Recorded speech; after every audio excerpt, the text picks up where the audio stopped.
This is the first one with Troughton, and the planet Vulcan, no, not the one you're thinking of, and a Henry Ford-style Dalek conveyor belt. It's called The Power of the Daleks. Here we go. We're embarking on a voyage all through time and all through space, encountering Daleks, Thalan, Ood, and the Cybertronic race. Sontarans look like taters, and Silurians all have wonky scales. And the Doctor has a TARDIS, we're reviewing all his tales. Who back when? Reviewing all of who there is. Who back when? Subscribe and rate on iTunes, please. Episode by episode, we're trudging down this temporal road. Come join us on this odyssey. What other choice could there be than Who back when? Who back when? Hello and welcome to episode C0, wait for it, 30 of Who Back When, a Doctor Who podcast. Or, actually, as a buddy of mine, now I'm actually struggling to remember which buddy it was. I think it was Chris, it may have been Nick, may have been Rico, I think it was Chris. Anyway, thanks all three of you, probably Chris. You know what? Nick and Rico, really disappointed in you guys. What did you not think of this? He said the tagline needs to be renamed. It's not a Doctor Who podcast. It's a Doctor Who Docpast. It's Who Back When, a Doctor Who Docpast. I'm not putting that in writing. I will, however, probably drop that into an episode or two in the future. Nice one, Chris.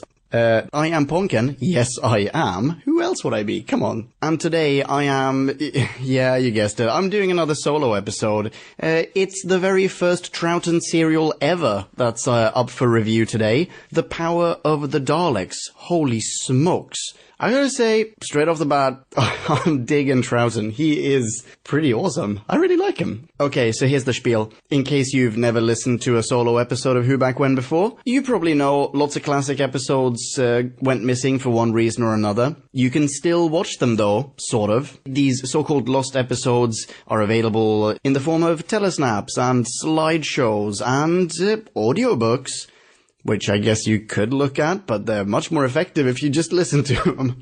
Anyway, it's not the easiest thing in the world to plow through the roughly, 20 or so lost serials, so I'm doing those as solo missions. If you prefer listening to a review that consists of a dialogue between me, your humble host, and any one of my myriad co-hosts, then you should check out some of our other reviews. If you don't mind a semi-unscripted monologue, because that's basically what this is going to be. I mean, I'm basically just going to do a soliloquy about the power of the Daleks here. If you don't mind that, then you know what? Stick around. What else are you going to do? Have you seen the weather outside? It's awful. Oakley dokley, are you still there? That is tremendously bodacious. Thank you so much for sticking around. You're on the list, buddy. I like you. The second Doctor, Ben and Polly materialize on the planet Vulcan, not the one you're thinking of, one presumes, where Doc witnesses a murder and is bludgeoned and subsequently mistaken for, quote, the examiner from Earth by the local human colonists. Obviously there are human colonists. Turns out three things of interest are happening on Vulcan. Number one, opponents of the Vulcan governor are planning a coup. Number two, scientists have made an astonishing discovery, a spacecraft that crashed on the planet centuries ago. And number three, in case you weren't paying attention earlier, Jesus Christ, some dude just got murdered in the opening act. When on top of all of that, though, the new Doctor realizes what hides inside the spacecraft, all hell breaks loose. End of VScow. You are welcome. Holy crap. See? This has all the makings of it. I mean, I'm assuming based on the title of this serial, you already know what hides inside the spacecraft. I mean, if you hadn't already seen and or heard this before. But, oh man, it has all the makings of such a great Doctor Who serial. Anyway, alright. So here we go. Before I start, I'm gonna put this into context and I'm gonna give you a little bit of introductory trivia. First, the context. As I said before, this is a lost serial. It's a 6-parter, and every single episode, all 6 episodes, are missing. There are like, I don't know, maybe 4 minutes of actual footage that you can enjoy in this serial, but as in across all 6 episodes, but the rest is all lost. So, what I watched, and what you can watch, and I just found these just by Googling them. I think I saw them on Dailymotion, so just like, give it a Google. There are telesnaps of this, which are sort of like the Loose Cannon Productions recons. In fact, I'm not sure. Maybe Loose Cannon Productions did this. They look a lot like their other recons, except someone's animated the mouth, so like stuff is moving around, and it's actually not that difficult to watch. It's really quite enjoyable.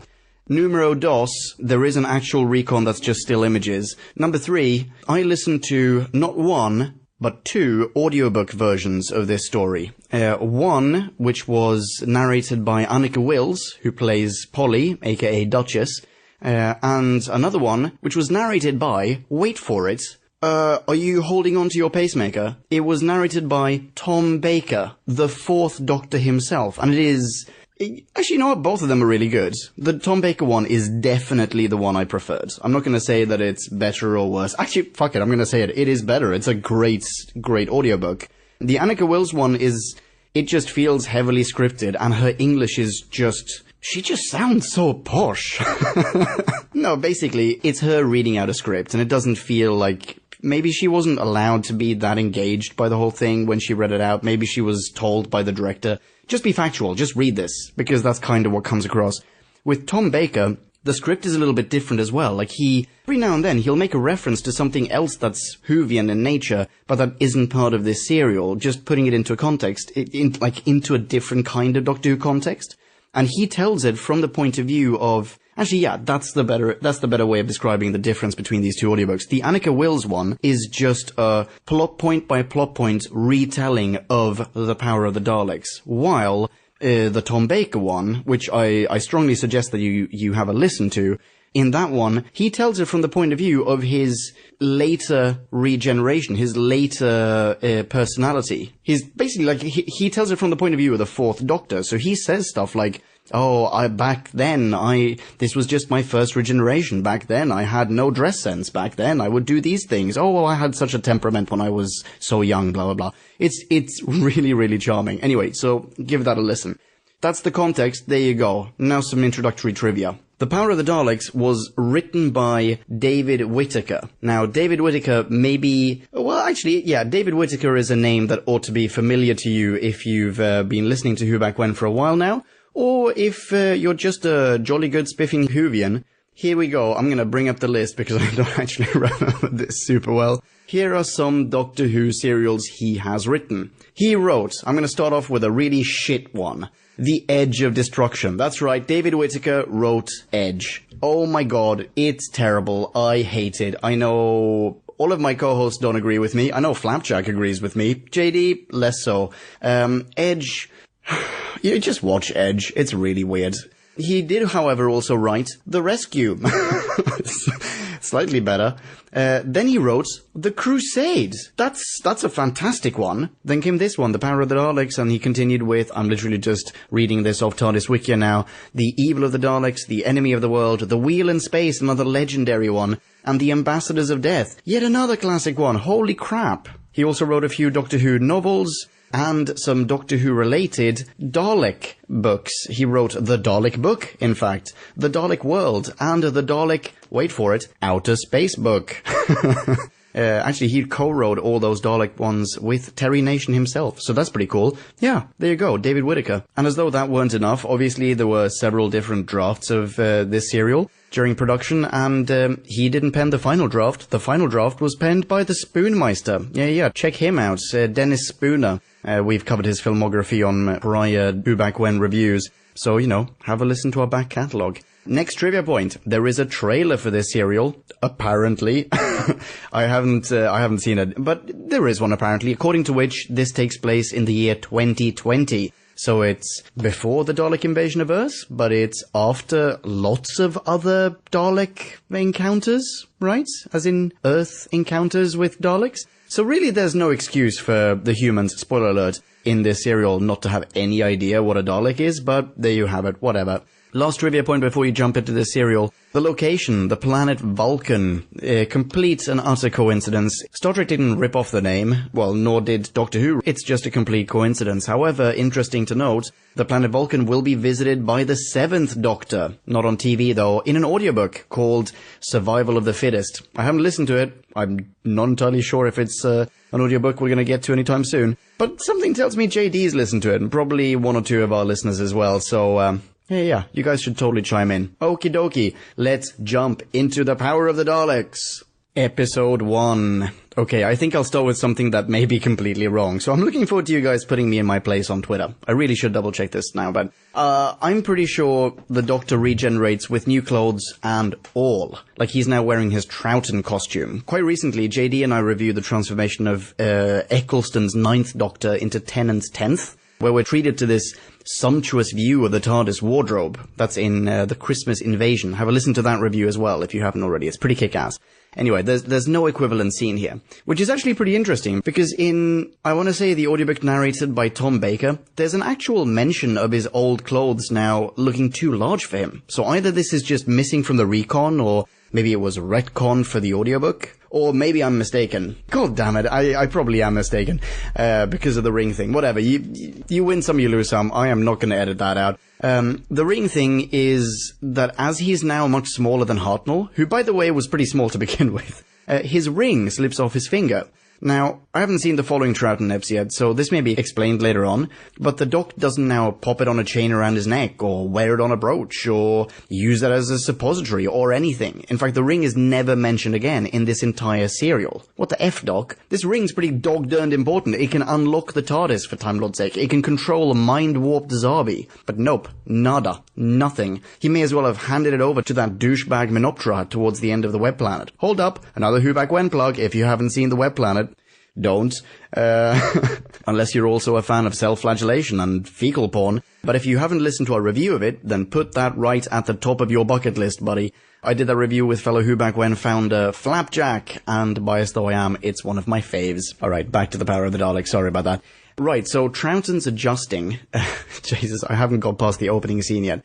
He's adjusting to his new body, and not feeling, understandably, 100% himself. Interestingly, in the Baker audiobook, this is described as the second of his allotted 12 lives, which isn't entirely accurate, right? Anyway, because he's now smaller, the ring slips off his finger, and Benny, mistaking the real world that is the piece of fiction before our awe-inspired eyes for a reenactment of Cinderella, basically goes, well, if the ring fits, and tries to prove the Doctor's not the Doctor because the ring, well, won't, which is pretty bonkers. Anyway, it's actually a little reminiscent of Capaldi's regeneration, though, or I suppose that's the other way around. He's saying stuff that makes no sense, like he's practicing his English in a way, speaking hurriedly in riddles and so on. The difference to Capaldi being, though, that he's not as panicky, albeit in an equal amount of pain, and he also conveniently has a treasure trove of souvenirs from his past life, including 2 objects you've no doubt encountered in your Google image searches for the second Doctor, namely, a flute that he will be playing a lot in the eps to come, and the 500-year diary. It actually even says 500-year diary on the cover. Yeah, those are like the top 2 Kodak moments, it seems, of Patrick Troughton. Let's examine this diary for a moment. A. It's no Shantaram. Why did I pick that as an example? Fuck Shantaram. What an epic waste of time that was. Literally. Actually, yes, literally. It's no Anna Karenina. It's not long is what I'm trying to say, and you may want to debunk that and go, it may be written in Gallifreyan and thus possibly more condensedly than in English, but then why is the cover title in English? Huh? Gotcha. B. Tom Baker clearly says that those 500 years cover his first life as Hartnell. No debunking required. The Doc's an old man. We know he's over a millennium at this point. And there's even the 400-year period that the 8th Doctor spent on the planet, what's it called in the Doctor Who audiobook, Orbis? Oh, actually, that's what the planet was called. Anyway, those 400 years are totally glazed over in Doctor Who lore. What I wanted to, the reason I'm bringing this up, though, is, holy smokes, if he spent 500 years in the form of William Hartnell, so to speak, in that first body, and then every other body thereafter, he spends like maybe 4 to 7 years as? That's gotta suck balls. I mean, with the exception of the 8th Doctor, which is 400 plus years, but like, every other Doctor must feel like, oh, I basically didn't even try out this body. It's already dead. I'm already turning into another Doctor. Wow. Yeah, so no wonder Hartnell is so wise and actually so cranky. Anyway, whatever. Carrying on with a diary. C. We have literally never ever seen Hartnell write in his diary. Despite this fact, Troughton asks Polly, the doctor kept a diary, right? And Duchess replies with a hearty, fuck yeah he did, and diligently so. Anyway, another important thing he finds in his drawer, forgot to mention, was a piece of Dalekanium that he pockets for no apparent reason. Or, by the way, as Tom Baker puts it, Dalekanium, which sounds absolutely lovely, by the way. Anyway, we then get a lot of Ben and Polly not believing he's the Doctor, then Polly thinking maybe he's the Doctor, and then Troughton checks out his reflection in a mirror in a scene that is at once very Twin Peaks and very heartwarming, because his reflection momentarily changes into Hartnell, which is the last time he'll appear on the show until the Three Doctors in 1970 or whatever. But yeah, very Twin Peaks. Troughton could easily just have turned to the camera and gone, how's Annie? Anyway, blah blah blah blah. Shit, still in the opening scene here. Sorry guys, there is just lots of interesting stuff here, to be quite frank. Anyway, so he maneuvers the TARDIS controls, they dematerialize and then rematerialize elsewhere. We'll find out shortly. And Doc says something I think confirms my suspicion in our last Classic Who review, The 10th Planet, namely that the regeneration isn't a genetic thing at this point in Doctor Who, but a TARDIS thing.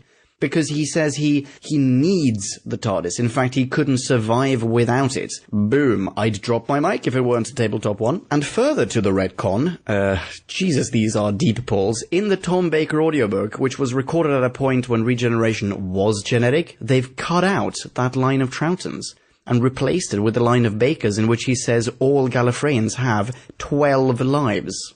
Yada yada yada. Now I'll speed up. Doc opens the door. Benny pulls a who back when and complains that he didn't even check the oxygen levels, but Doc's like totally on the ball and gives him the readings. Kablamo. They've materialized on the planet Vulcan. Not the Dr. Spock one, I presume, where Doc goes off on his own, inspects some, quote, plutonic igneous, which sounds pretty dangerous, by the way. Then encounters a dude who introduces himself as the Earth Examiner and is then promptly shot dead. The Examiner is, not Doc. See how I'm speeding now, by the way? So Doc checks the body, takes an ID badge off it, and is promptly bludgeoned from behind, presumably by the murderer of said Examiner. Fun trivia fact, Tom Baker describes the bludgeoning as, quote, as sharp as a pteroleptal's hunting knife. I looked them up. I had no idea. I confess, I had no idea who the pteroleptals were.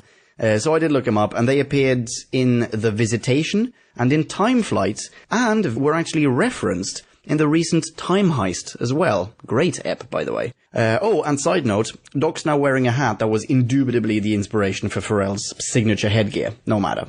Meanwhile, Benny and Duchess are wandering around this clearly radioactive swamp, getting more and more sterile by the second, and they're knocked unconscious as well, but by toxic swamp vapors in this case. So, you know, good thing Doc checked those readings, eh? Bada bing, two human colonists, Bragan, head of security, and Quinn, deputy governor, find Doc and his companions, take him to be the Examiner, and they all head off to the nearest base. But, so here's the thing. Doc wakes up but feigns unconsciousness so that he can eavesdrop on Bragan and Quinn and learns, and I'll try to be more concise from here on in, that some guy named Lesterson has found a spacecraft. That's pretty much it. That's all he hears.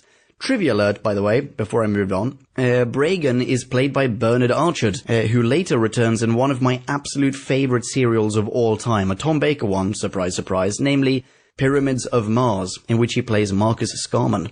Back to the show. In the base, meanwhile, Lesterson, he's a scientist, he has a chat with his assistant, a woman named Janley, in which he, let's call him Les, tells her, let's call her Jan, that he's pissed the Examiner's turned up, no doubt to check out his new discovery, and that he disapproves of Jan having dealings with a bunch of contrarians, aka like the rebels from, you know, B-Scout fame. So here's a pisser offer, though. In Baker's audiobook, let's rewind to when he was feigning unconsciousness. In Baker's audiobook, the Doc knows about their conversation. But how could he? Has Doc now also developed ESP? Ugh. Another trivia alert, the actor playing Lesterson, that's Les to you and me, Mr. Robert James will later return to Doctor Who as well, in the part of the High Priest in the 4th Doctor serial The Mask of Mandragora. Robert James. I love it when people have either surnames that are first names or vice versa. It's pretty great. Alright, no matter. Our travellers are taken to the base. where they meet Lesterson et al. And are taken to see the recovered space capsule that crashed on Vulcan, still not the Spock one, centuries ago. And whammy, the Doctor finds a piece of the capsule that's allegedly fallen off, except it's not just any piece, it's identical, coincidence alert, to the bit of Dalekanium the Doc pocketed in the TARDIS. Holy crap! So Lesterson now, whatever, he demonstrates how he can gain access to only a small part of the capsule, and explains that it's made of a material that will revolutionize space travel because it crashed centuries ago, right? And it's perfectly intact. But the Doctor, knowing what's up, tells him to shut his face and halt work for the day. Bing bong, cut to later in the evening. The lab is empty. No one's around. Pretty atmospheric. And Polly and Ben are now following the Doc as he sneaks back into the lab. Oh, why am I doing it in that weird voice? Whatever. So we get the coincidence alert confirmation and learn that the two pieces are in fact Dalek keys. And the Doc uses one of them, which one, goodness knows, to gain full access now to the space capsule and finds, two cobwebbed Daleks in there. Looks like there used to be a third one as well, but it's currently missing. Whoa, foreshadowing. The travellers are now united inside the capsule, and Doc introduces his companions to the Daleks. Come in and meet the Daleks. Wow. The Daleks. Nota bene, this is the first time they have ever seen Daleks, and they clearly have no idea what they are at all. Let's put a pin in that. And then all of a sudden, an actual honest-to-God Dalek appears. I mean, the actual gloopy scrotal blob that normally resides inside the metal casing, and it scurries across the floor like a facehugger, scaring the bejesus out of Duchess. They have another look around, and she goes,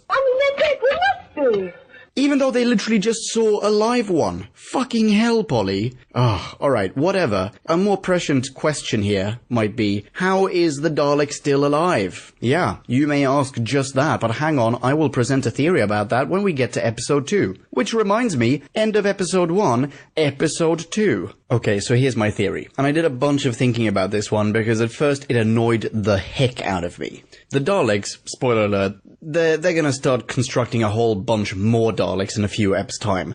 And I have a bone to pick with that when I get there as well, but we'll get there when we get there. There are clearly okay, hang on. I will approach this differently. My first line of thinking was, Lesterson has taken custody of the third Dalek in order to perform experiments on it. Sorry, this bit is going to be spoiler heavy, right?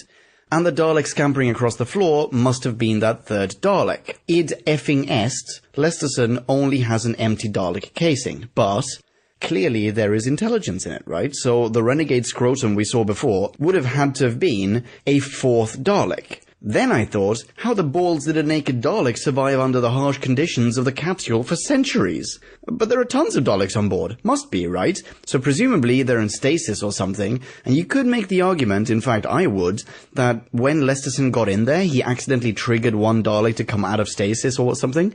And since, surprise, surprise, we never hear anything about the naked Dalek again, which is like mind-boggling, you could just assume that it either crawls into a crevice of the capsule and dies because it can't survive without its casing, or at most it crawled away and was then popped in a casing later on when they start manufacturing the shit out of them. Spoilers. So there. Debunked and, I don't know, bunked. Whatever. Dr. deduces that Lesterson's been in there already and must have taken the third Dalek. They exit the capsule and are surreptitiously observed by Reznor. Let's call him Trent Reznor, who's another one of Lesterson's... Why do I call him Lesterson? He's another one of Les's? Oh, alright, when I use the possessive, I will go Lesterson. I'm gonna go full Lesterson on this. Trent Reznor is another one of Lesterson's lab assistants. Then Les appears, Doc straight up bitch slaps him, and we get our first and possibly only line F-up of this serial. You found the inner compartment containing 3 Daleks? Bragan pops around now too, and Les lies to him and says he's never seen the Daleks before and certainly hasn't taken one of them to experiment on. So, I'm sure that's true. Everyone leaves except Les, who now reveals that he's stored the third Dalek in a secret compartment in his lab, or maybe actually in the capsule, I can't really remember now. And we get a moment of Frankensteinian exposition as he twirls his metaphorical mustache and creepily says he will bring it back to life or something to that effect. Anyway, Bragan and the gang are now together, and this is now where the Doc learns about the rebels, as Bragan warns him about them, even though in the world of the Fourth Doctor, as in the Tom Baker narrated audiobook, he probably already knew, right? Via some extrasensory perception. Bragan disappears, yada yada yada, I'll speed on now. He disappears, and we get a scene where Polly believes he is the Doc, Benny doesn't believe that he is the Doc. I forgot to say before, by the way, he was suddenly convinced, now he's back to not being so. The Doc starts helping himself to some fruit in their quarters, while spouting lots of madcap phrases and rhymes, etc., and, lo and behold, they find a microphone in a piece of fruit, and it turns out the Doc was just playing a fool because he knew they were being surveilled. But how the hell did the mic get in there? Do they, strap microphones to baby apples on trees? Sort of akin to how you get, the large ripe pears in bottles and whatnot. In fact, screw that, why would you bug something edible? That is such a dumb plan. Alright, so Bragan pops around again and says that they can't see the governor until the following day, so the Doc and Co. now make their way to the communications room, only to find that the whole place has been smashed to smithereens. In fact, we're going to learn that this has now not only cut them off from comms with Earth, but even any comms on the base. And let's put a pin in that as well. Actually, let's not. Suffice to say, that does not pan out.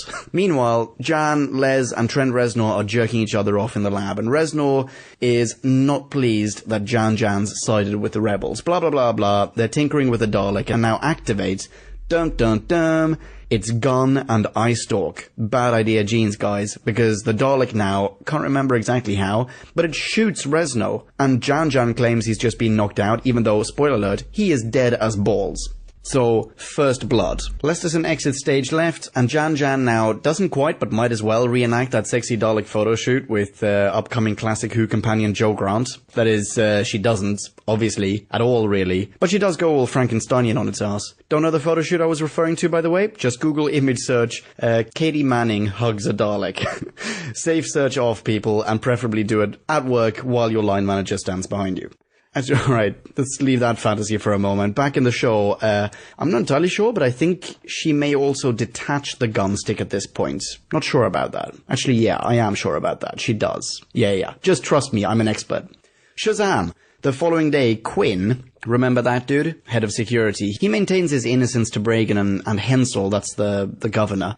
And then they all, Doc and Co. included, head over to a Dalek demonstration headed up by Les and Jan, who have now totally covered up the shooting of Trent Reznor. They show off the firing capabilities of the Dalek, assure the governor that they're in perfect control of the machine, and even though the Doc Hammer begs them to destroy the diabolical thing, Les convinces Hensel otherwise, because, quote, it can help them with processing and packaging, end quotes. How could it possibly help them package anything? Plus, it has a massive weapon. How does that factor into processing and packaging? How often do you use a laser while doing paperwork or wrapping birthday presents? Ugh. Blah, blah, blah. Forgot to say earlier, Les, who still reckons the Dalek is just a robot, reckons it has a positronic brain. Now, I'm not 100% sure what positronic even means, to be honest, but the Star Trek TNG gland in my brain started thumping when I heard that. Pretty nice. Felt really good. We end the episode with the Dalek telling them, I am your servant. End of episode 2. Episode 3.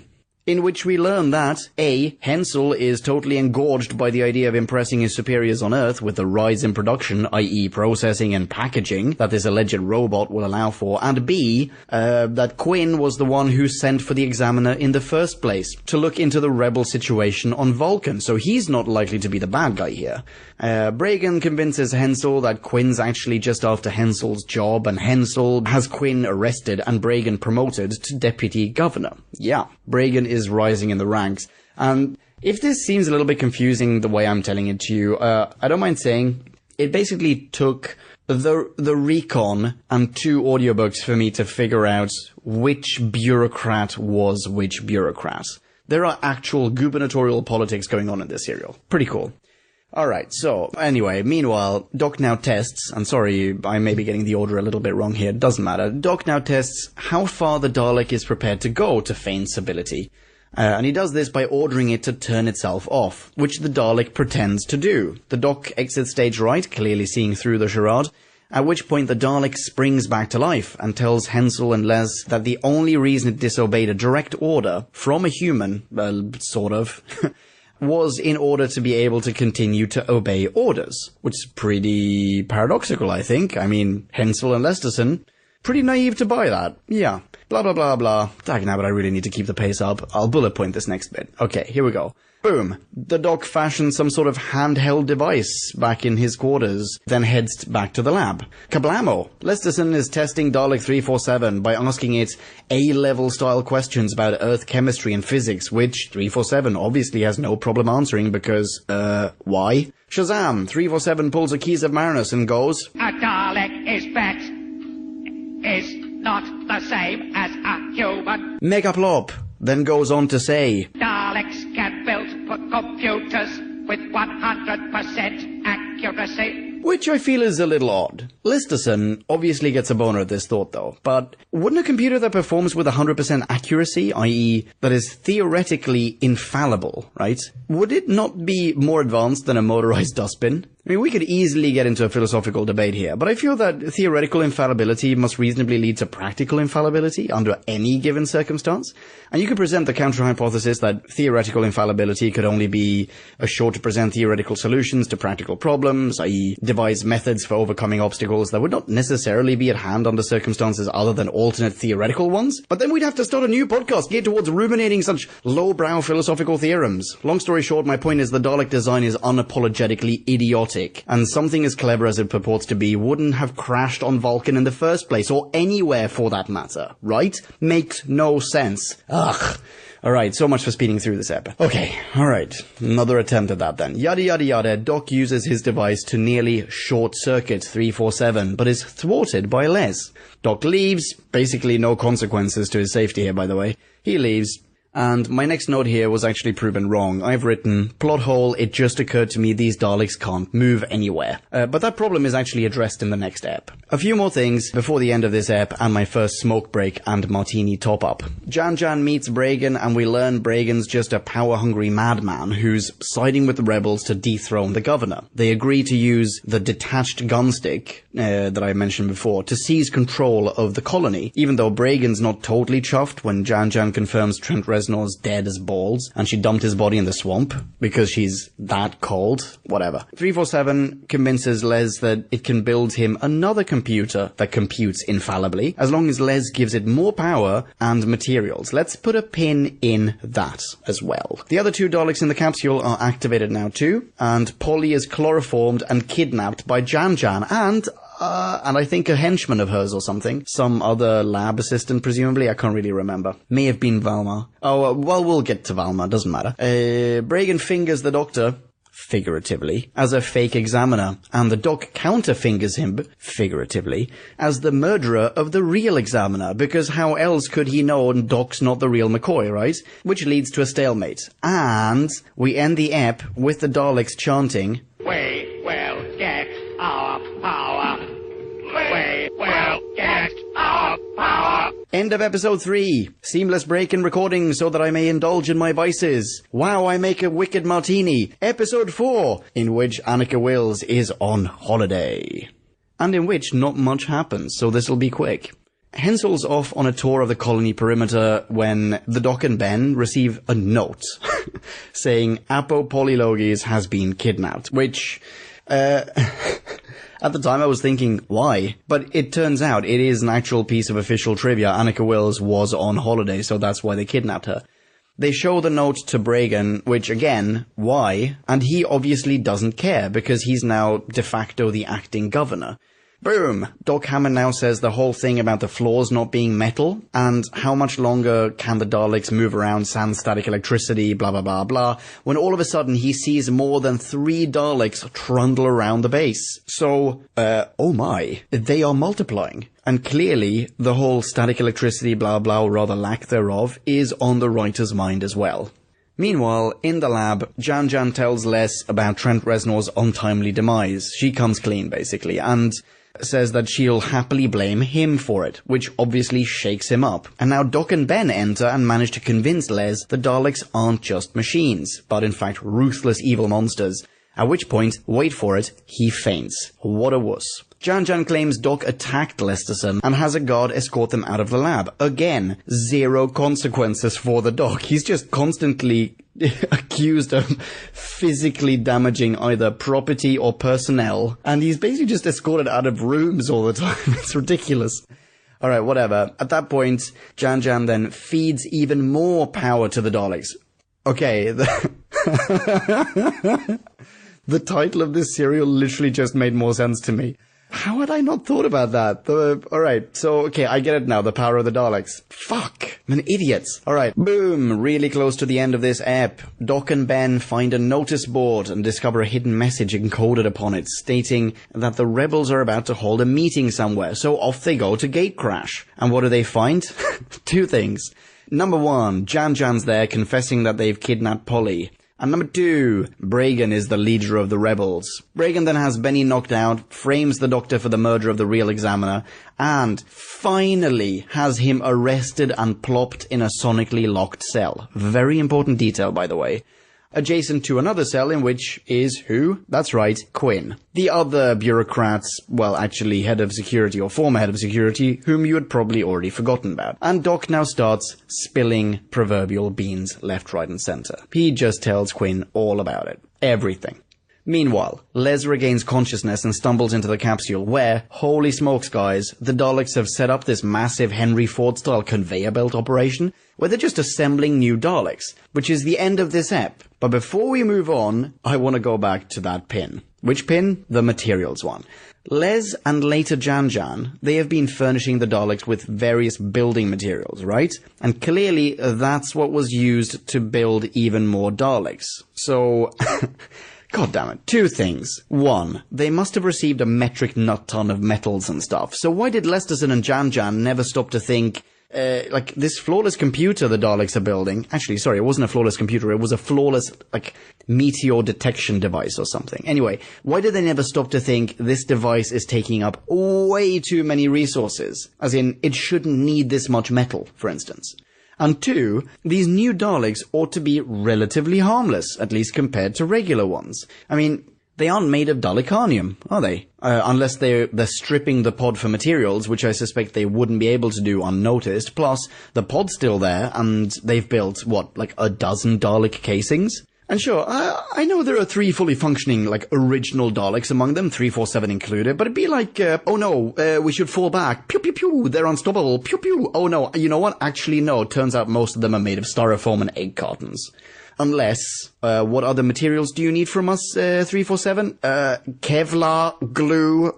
Alright. Also, these new Daleks look like, well, they look like Daleks, but I feel like they shouldn't. What I'm thinking is, they're basically pulling a Tony Stark in that cave in Iron Man, right?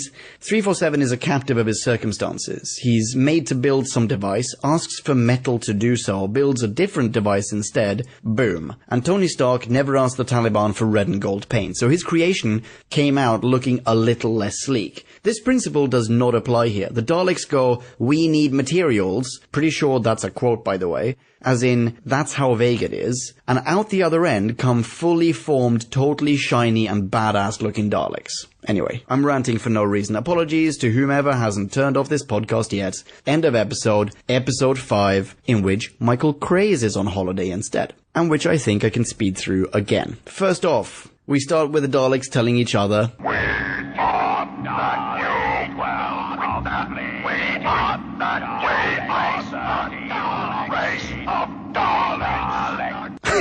and I like that, because surely they already know this, but they still insist on chanting it.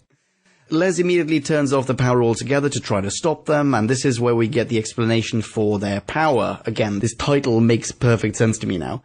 It turns out they can store power, so they're running on batteries now. And in fact, they've upped their own energy supply as well, which is pretty worrying. And which they justify by pulling another Keys of Marinus. Soundbite? Soundbite. With static power, the Daleks will be twice as useful. Lesterson has now made a complete character turn. He is super annoying. Okay, that's maybe not the biggest character turn he's made, but he's going through some sort of nervous breakdown at this point as he realizes what is going on and tells Jan and Bragan, both of whom just ignore and or accuse him of being a madman and or have him detained. Actually, he's not detained for a little bit, but whatever, that happens. Jan meanwhile also gets Polly, now back from holiday, into the lab and locks her in the capsule. Why? That makes no sense. Wherever she was being held by the secret bloody rebels, it must have been pretty secret, right? It must have been secret enough, surely. And Duchess tries to explain to them how wrong they are about the Daleks. Don't you see? Human beings can't be friends with Daleks. They don't have friends. I don't see why not. It's a kind of hatred for anything unlike themselves. They think they're superior. But how the shit does Duchess know what the Daleks are like? She only met them 4 episodes ago, and they've been, outwardly, pretty harmless so far. In fact, in her mind, she should be going like, oh, these Daleks, they seem infinitely nicer than you fucking scoundrel rebel biped pieces of shit who just kidnapped me for no reason whatsoever. And who put gum in my hair? Ugh. Anyway, so that's a return to the very first pin that I put in there. Alright, kablamo, we cut to the Doctor who's trying... the Doctor Who's trying to unlock the sonic door mechanism by running his finger around the rim of a glass of water, which is, I think you'll agree, pretty amazeballs. It doesn't work, unfortunately. So he pulls out his recorder now and starts playing again, one random tone from which actually does open the door. Or rather, it opens the door to Quinn's cell. Even more amazeballs. So now they Clint Eastwood the hell out of there. The real governor has returned from his excursion now, by the way, but is met by everyone, his guards and Bragan alike, with disdain. Not the most loyal people, these guards. Then Bragan basically refuses to hand back control of the colony, and actually has Hensel arrested, and in fact immediately thereupon, killed. Rah, Doc and Quinn are immediately recaptured by Bragan and his henchmen, at which point the Daleks mobilize in full force, and we end the episode on the first proper exterminate. We will strike and exterminate. Exterminate, exterminate, exterminate. And the Daleks shouting, Daleks conquer and destroy. Daleks conquer and destroy. Daleks conquer. Over and over again. End of episode 5, episode 6. This'll be another quick one, I reckon. Okay, here's what happens. Listerson's running around like a madman, spouting paranoia at every turn. The Daleks are going to take over, they can even read our thoughts, yada yada yada, and so on. At the same time, Jan tells Bragan all is rad and rocking because their rebellion has succeeded, right? But Bragan now wants to kill the rebels as well. He's not done. Which one of the main rebel honchos, Valma, I think I may have mentioned him earlier, he overhears. So now the rebels are no longer on Bragan's side either. In fact, Valma goes to find Ben, now back from holiday as well, and tells him something along the lines of, dude, chill, we're all brothers, right? And then he sets off to find the Doc. What else? Okay. Remember how Doc and Quinn were captured, then they escaped the cells, then they were recaptured by Bragan's henchmen? Well, their party is overrun by Daleks and they escape again. Only to be caught by some other rebels this time, whereupon the Daleks turn up again, and yeah, you guessed it, they escape again. Rinse and repeat. I'm really just powering through this one. Sorry, it's 11 PM and I have work in the morning, so you know what? Cut me some slack. Just kidding. Long story short, all hell breaks loose at this point. Episode 6, let me explain this. Episode 6 is basically just one long battle, with a few cutscenes that further the plot and get bad guys killed. So there's not much else I can do really but speed through it.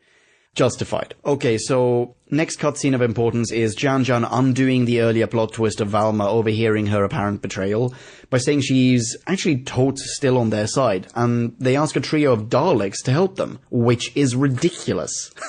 Surely at this point they must realize that there is no point in relying on Daleks to fight for their cause. God damn it. And in fact, one of the Daleks, let's assume it's 347, says, yeah, sure, I'm on board with that. Please can you take me to the middle of where most of the humans are congregated? That is not a joke. He literally asks that. And Jan and Valma, who are so goddamn bloody stupid, and who think that they have the Daleks under control, they agree. And obviously the Dalek just start killing everybody. And on the radio, we can hear people, gods and rebels alike, dying in droves. Which, by the way, let's go back to an earlier pin. Remember how all communications in the colony were disrupted by the comms room being destroyed? Well, clearly someone forgot about that between episodes 2 and 6, or possibly I'm just mistaken, I suppose. Do you know which one it is? Let's make this podcast even more interactive. Pop a comment on this post on the website. Almost done now, by the way. The Docs devised a plan to short-circuit all of the Daleks in one fell swoop, and while he fidgets with cables and wirings and whatnot, Lesterson distracts the Daleks to buy him the time that he needs. In fact, by first pulling a 347, he says, I am your servant. And then straight up sacrificing himself to the death in his aorta. Why did I say that? Allowing the Doc to finish his work and, ta-da, destroy all of the Daleks. Bragan's finally killed by Valma, so the bad guy, like the main bad honcho, is now dead. And Quinn, of Clint Eastwooding out of jail fame, is the new de facto leader of the Vulcan colony. Ta-da, bing bong bing, la la la la la la. Happy endings. Only downside, however, is the Doc also managed to knock out all of the electricity in the colony, and just as like a final excremental icing on his lack of gratitude, Quinn is actually pissed off that the Doc didn't do things differently. Like, what the shit, Quinn? So what if you can't charge your phones? Okay, hang on. Tangent. The other day I was telling a buddy of mine, Tom, yo, Tominator, in case you're listening, which you're probably not, about this serial. But I said vibrators instead of phones, adding that one might assume vibrators weren't likely to have been battery operated in the 60s. And he just said, yeah, still beats the old hand crank ones they had to use before. Nice. Anyway, just wanted to say that. So, the Doc and Co. now get the crap out of Dodge before, as the Doc says, they leave them with the bill. End of The Power of the Daleks, and thus, the first Patrick Troughton serial. I'm going to break for a cigarette. Review. I feel like I've sort of sped through this episode, so I'm not entirely sure what I've left out. I feel like it's been very plot-centric as opposed to judgmental. Whatever, I'm gonna speed through this anyway. Start off in the plus column, man. Troughton is really pretty great. I guess it's hard to tell, and it's hard to pass judgment on a new Doctor after just one episode, obviously. I mean, every single time nowadays when we get a new Doctor... We've had this conversation on Who Back When so many times already, but in the context of New Who rather than Classic Who. And this is the first time, really, that I'm experiencing this in Classic Who. Really. I wouldn't count Tom Baker appearing, because Tom Baker was always there for me as a kid. And I wouldn't count Sylvester McCoy turning into Paul McGann, because that's just in the film, really, and whatever. So, for Classic Who, this is the first time that this has happened to me. And really, it oughtn't be that different from the equivalent experience in New Who. You know, you get one episode, or in this case a serial of a new Doctor, and at first you normally sort of go, he's not like the last one, I really liked the last one, I kind of got used to the last one, not sure I'm gonna like this, and then a few episodes in, or a few serials in, whatever, you go, holy smokes, this dude is great, why did I ever doubt him? Like, every Doctor is obviously amazing. There are some notable exceptions, obviously. Capaldi's first one, if we go in reverse chronological order, I mean, Capaldi's first one was tremendous. The entire world loved Capaldi 2 minutes into his regeneration. Probably, actually, they loved him the second he opened his TARDIS and looked at that little potato man. In this case, it follows the Capaldi model, because even though I wasn't able to watch this serial properly, even though no one is able to watch this serial properly, I love Troughton. He's hilarious. I like this sort of slightly confused, kinda dark-ish, like he's still an asshole, and I like my Doctor to be a bit of a dick, basically. I mean, I don't know, not having seen the other ones or listened to the other ones yet, I don't know, he may not always be this confused, but even if he is, I don't mind. It was kind of entertaining. I can see the recorder getting old soon, though, so I hope he doesn't play that all the time. Whatever, alright, yes, I would happily jerk off Patrick Troughton, he is great as the Doctor. Negative aspects, right, I am struggling to think of any. I mean, I suppose you could say there were some plot holes, like the comms suddenly working again, or the Daleks building perfect, and apparently Dalekanium/Dalekanium Daleks out of non-Dalekanium. And I guess the guards putting a surveillance device inside an edible piece of fruit in Doc and Co's chambers was pretty dumb. But then again, I failed to say this earlier, but Quinn and Bragan were practically cracking wise about how goddamn stupid the guards were. I picked them for their physical fitness. I thought it wasn't for their IQ. Overall, I'm so sad that this is one of the lost ones, though. Like, not only because it's Troughton's first one, and you want to see a new Doctor's first episode. He's popping his Gallifreyan cherry and he's entering our hearts. You want to see that, but not just because of that, but because, for all intents and purposes, this is an almost perfect Dalek story. I'm not saying it's better than Dalek Invasion of Earth or the Daleks Master Plan, obviously. But the thing is, the power of the Daleks is not trying to be as grand in scale as either of those. It's the introduction of a new protagonist, and it's using an old foe as not to distract so much from Troughton's performance on screen, and to lend credence to the fact that this is really still Doctor Who that we're watching, right? I mean, I think that makes perfect sense. But the thing is, we've had examples of other Dalek stories that tried to be loads more, and that failed in the process. The Chase in Classic Who, for example, springs to mind. This is much better. Okay, here's actually one other slightly sad thing that I should mention. For the first time since Barbara and Ian were on the show, did I feel the obvious episode-long absence of companions. I don't actually feel that close to Polly and Ben at all, to be honest. Like, they're not bad companions, but I just don't feel that emotional bond that I felt with Babs and Ian. But obviously, I saw Babs and Ian as the Doctor's companions for ages, and they were the first one, so obviously there's a different connection there. But whatever, I'm getting off track here. Even though I don't feel that close to Duchess and Benny, it was still pretty clear that they had been temporarily written out of the serial, and I was not a fan of that. Whatever. I don't want to end this review on a sad note, so I will say I almost want to hug this serial for its spiffing title. I cannot believe I didn't get that until I was ranting at the microphone by myself. I love the power of the Daleks, and I'm giving it the benefit of the doubt, not being able to see it properly, and oh crap, I'm stalling. I'm giving it 3.0. I'm giving it 3.0. Yeah. And, to you, dear listener, that may seem like loads. But just to put that into context, it's not as good as the Daleks Master Plan, which I gave 3.8. It's no Dalek Invasion of Earth, which I gave 4.7. It's also not the Daleks, the very first appearance of the Daleks on Doctor Who, which I gave 4.3. But also, it's loads better than, for example, The Chase that I mentioned earlier, which, I'm looking at the stats right now, I gave 2.8. So, yeah, suck on them apples. 3.0, Kablamatron. Listener Mini. Shazam, Future Pumpkin here with a Listener Mini. This one comes from Guess Whom? S-Gamer82. That's right, Steve Meister is back in town with a fantastic mini review. I'm recording this separately because, actually you don't need to hear the backstory. Here we go. S-Gamer goes. The Power of the Daleks is, for me, the episode that made me really feel just how dangerous the Daleks could be. For reasons very similar to the modern-day Eccleston episode, Dalek.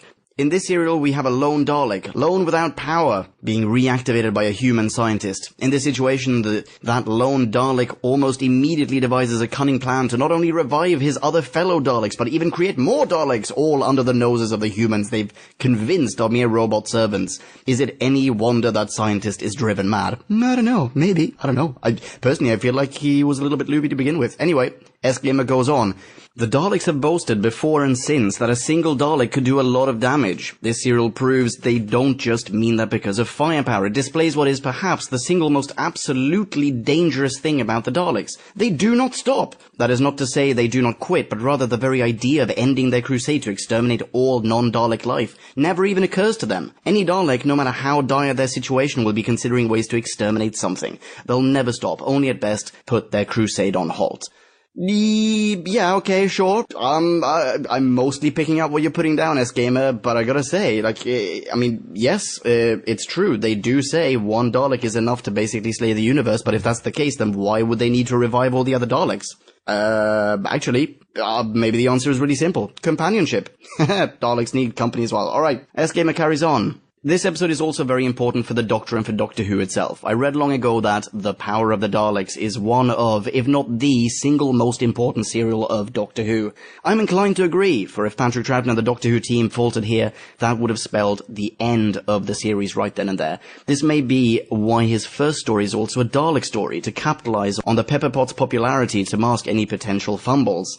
Fortunately, Troughton comes through quite well as a different creature than Hartnell was, but still showing that, yes, he is the Doctor. Couldn't agree with you more. I absolutely 100% believe that is the case. They clearly used the Daleks, the familiar face as it were, to cement him thematically in the annals of the show. Here we go. He goes on, I also particularly liked Polly and Ben in this story as they have a Mulder and Scully vibe between them throughout, Polly trusting her intuition and believing in the Doctor, Ben going by what he sees and remaining largely skeptical. It's true. I almost wonder if that was intentional to mirror potential fans' responses to this new Doctor in their show. Any modern-day Whovians who make their way through the power of the Daleks will inevitably compare it to Matt Smith's Victory of the Daleks, only less colourful. Though between the two, I think Troughton's story is the better by far. I'm a fan of intrigue. It's the first story of the first new Doctor, and the companions are in good form. I'm calling this episode a 4.3. Holy smokes, dude. Huge heart and a huge high five. That is, as per usual, a fantastic mini review, and I'm gonna say I'm agreeing with most of what you have to say, even though, truth be told, I don't really remember Victory of the Daleks. Is that the Churchill one? Maybe that's the Churchill one. I'm really sorry if I'm wrong about that. But yes, I will take your word for it, S-Gamer. S-Gamer is not done, though, because he adds an addendum. A couple of last-second questions, he says. Number 1. Do you think it possible that the trick with the water and the sonic lock could have been an inspiration for the sonic screwdriver, which also makes its debut during Troughton's run?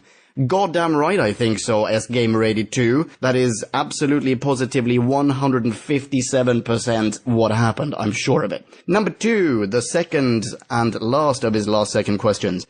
Do we know when the Power of the Daleks aired relative to the 10th planet? Looking at episode guides, both episodes are in the same season, the second and third serials of the 4th season of the show.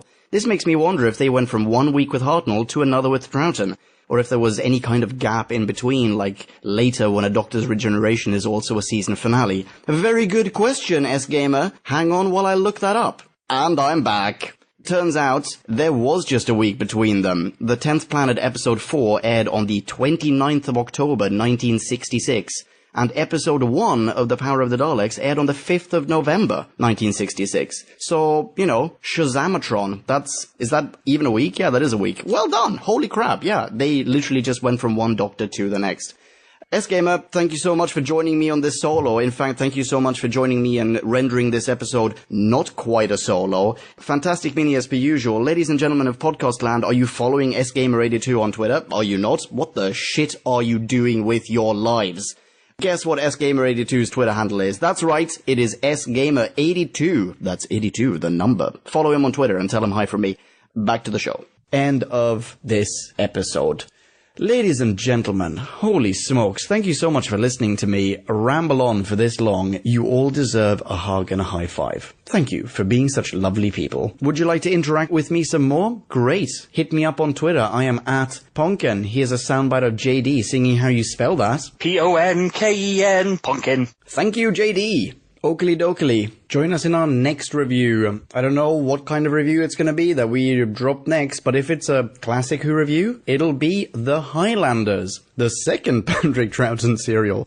If it's a New Who review, which is actually pretty likely, it's going to be the 22nd New Who episode. It's The Impossible Planet, which is part 1 of a double feature, part 2 of which is The Satan Pit. Yeah, that's going to be exciting. If it's Audio Who, which is a ridiculous term, I still find that absolutely hilarious, then it's going to be Wirren Dawn. It's an 8th Doctor adventure, and I still don't like it. I say that not having re-listened to it since the last time I said I didn't like it, but odds are I haven't changed my mind. That being said, we're still waiting for JD to return. JD, I know you listen to these. Get back quickly. I know you're busy with work. Anyway, when JD's back, we will get to audiobooks and we'll wrap up the 8th Doctor adventures very, very soon, I'm sure. Ladies and gentlemen, again, you've been a treat. Follow us on Twitter, like us on Facebook, blah, blah, blah, blah. I've put all of that in the outro. So long, be rad and excellent to each other, and ciao. Kablamo! Did you enjoy the show? Then please do what the cosmos compels you to and spread the gospel of Who Back When. Tell your friends. Don't have any friends? No problemo. Tell some strangers. Like us on Facebook. That's facebook.com/Who Back When. All in one word. Are you on Google Plus? Then find us on Google Plus. That's plus Who Back When. And when you do, tell us why you're on Google Plus.